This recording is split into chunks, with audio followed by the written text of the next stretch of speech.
नमस्कार, हमारे चैनल में आपका हार्दिक स्वागत है। आज हम पढ़ाने जा रहे हैं जयशंकर प्रसाद द्वारा लिखित कविता भारत महिमा। तो यहाँ पे कवि ने हमारे देश के यानी कि भारतवर्ष की जो भी गौरवशाली विषय है या अतीत जो है या भारत की जो भी महिमाएं हैं वही यहाँ पे व्यक्त किया है। तो कवि ने लिखा है कि हिमालय के आंगन में उसे प्रथम किरणों का दे उपहार, उषा ने हंस अभिनंदन किया और पहनाया ही रखा। यानी कि हिमालय जो है वो भारतवर्ष में ही स्थित है और आंगन यानी कि हिमालय के जो भी आंगन है, जैसे कि हिमालय बहुत ही ऊंचा है और ये जो भारत प्रदेश जो है वो हिमालय के आंगन कहा गया है।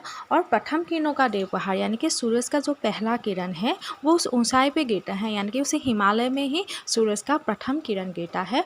और उषा ने हंस अभिनंदन किया और ऐसा लगता है कि जो सूरज का पहला किरण है, जो पहला प्रकाश है, उसी ने हिमालय का अभिनंदन किया है। और अभिनंदन करते हुए उन्होंने क्या किया है, सूरज के किरणों ने उन्हें एक हार पहना दिया है, हीरा हार, यानी कि उनके सिर पर। जैसे कि हिमालय का जो ऊंचाई भाग है वहाँ क्या होता है, जो गोल्डन कलर का जो वो सूरज का किरण जो है वो दिखाई देता है। तो इसीलिए मान लो ऐसा लगता है कि सिर के ऊपर जो है मुकुट है वो पहना दिया है, यानी कि हिमालय में ही सूरज का प्रथम किरण गिरते हैं और प्रथम प्रभात वहीं पे होता है। और ऐसा लगता है कि हिमालय ने वो पहला जो किरण है उसे अपने सिर पे धारण कर लिया है और वो दिखने में बहुत ही ज़्यादा सुंदर लग रहे हैं।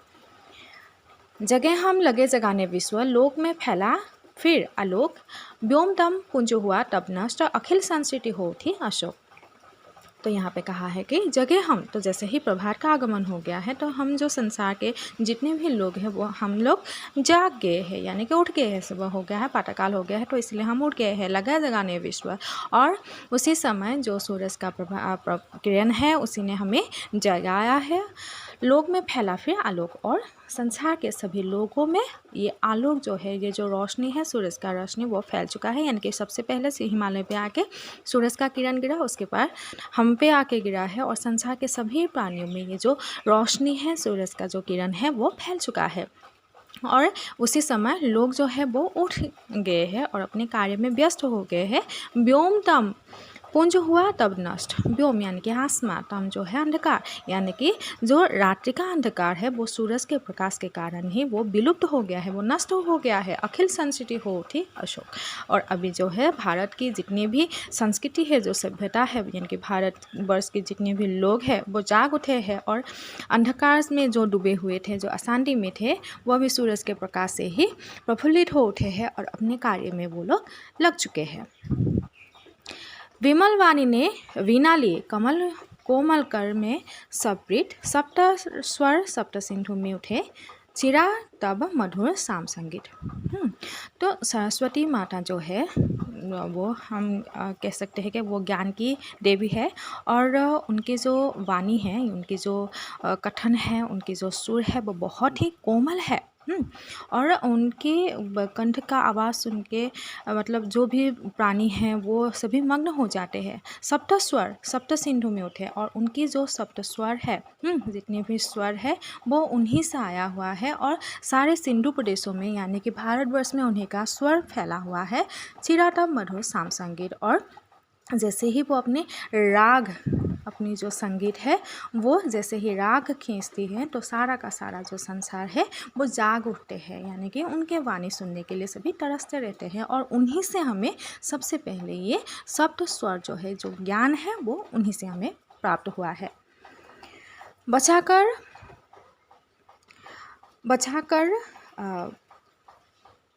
बेस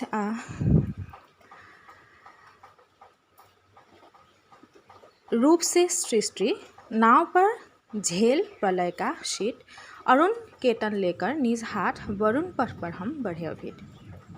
तो यहाँ पे लिखा है कि बचाकर बीज रूप से सृष्टि, यानी कि सृष्टि का पहला मानव हम किसे मान सकते हैं, हमारे जो आदि पुरुष है वो मनु, यानी कि संसार का पहला मानव मनु था। और जैसे ही संसार में प्रलय हुआ था, यानी कि वो देवलोगों का पुत्र था, वो देवलोगों से आया हुआ था।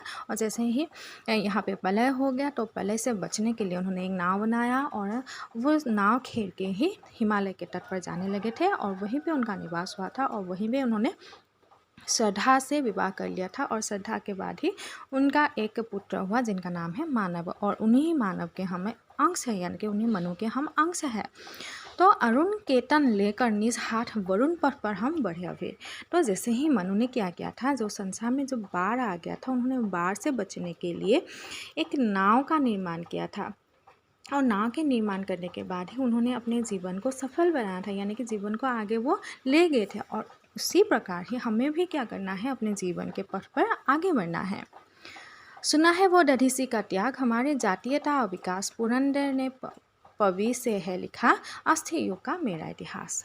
तो यहाँ कहा कि जो दधीसी मुनि था वो बहुत ही अच्छे थे, बहुत ही ज्ञानी थे, और उन्होंने ही हमारे जातीयता, हमारी संस्कृति का विकास किया था। क्योंकि एक समय जो है वो बिट्टासुर नाम का एक असुर था, जिसको वध करने के लिए ये किसी ज्ञानी मुनि की अस्थियों की आवश्यकता थी, और उसकी अस्थि से एक अस्त्र बनाया जाएगा, यानी कि निर्माण किया जाएगा, और उसी अस्त्र से ही उसे असुर का, बिट्टासुर का नष्ट होगा। तो इसीलिए दधीसी मुनि ने क्या किया था, अपना त्याग कर दिया था। उन्होंने अपने आप का, अपने देह का त्याग किया था, और जैसे ही उन्होंने देह का त्याग किया था, और उसी समय उनके हड्डियों से एक अस्त्र बनाया गया था जिसका नाम है ब्रज, और उसे किसने धारण किया था, इंद्र ने। तो पुरंदर यहाँ पे कहा गया है कि पुरंदर जो है वो इंद्र है।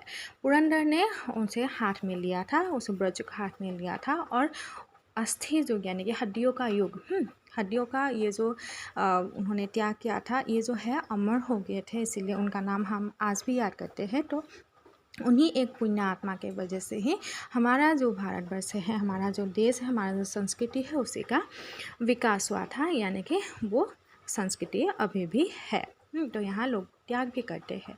सिंधु सा विस्तृत रथा, एक निर्वासित का उत्साह, दे रही अभी दिखाई, भग्न मग्न रत्नाकर में वो राह। तो सिंधु सा विस्तृत था, यानी कि हमारे जो देश की सभ्यता है वो सिंधु नदी के किनारे ही पला बसा था, और यहाँ के लोग जो है वहीं पे निवास करते थे, यानी कि सिंधु नदी के किनारे ही निवास करते थे। बहुत ही उल्लास के साथ उन्होंने पूर्वजों ने जीवन बिताए थे। दे रही अभी दिखाई भग्न, और उनका जो संस्कृति था, जो भी सभ्यता थे, अभी क्या है, भग्न पड़ा हुआ है, यानी कि लोग उस संस्कृति को थोड़ा सा भूल भी गए हैं।